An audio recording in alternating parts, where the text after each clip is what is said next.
ए दूध एक नवा काम शुरू करे बे। नवा काम नो है बे पेप्सी, ये हमार दादा पुरखाले सब करता थे। हाँ? जाने मोर सुआमन कोई आंडू पांडू सुआ नहीं रिस बेटा। अच्छा? स्पेशल सुआ रिस तोर असल लड़गा खोरवा भोकवा सुआ नहीं रिस। चुबा। अबे ते कहूँ बाजार में खड़े बे नहीं तोला कोई 5 रुपए में नहीं खरीदी, 5 रुपए में। और मोर सुआ के कद का रेट रही से जानो थस? नहीं मालूम, बता।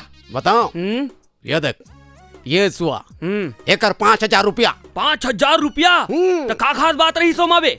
एकर खासियत ए रही से बेटा कि मैकेनिकल इंजीनियर रही से। अच्छा? पूरा गाड़ी घोड़ा लाना तड़ा बना देती रही से। अरे वाह।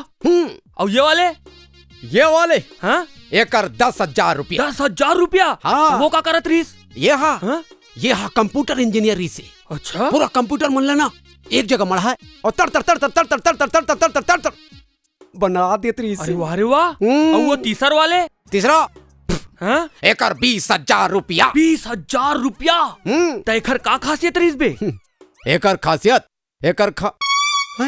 ये साले का खासियत रही से तेला तो मोह नहीं जानो यार। अच्छा? लेकिन ये दोनों जन ये ला साहब कही के बल आए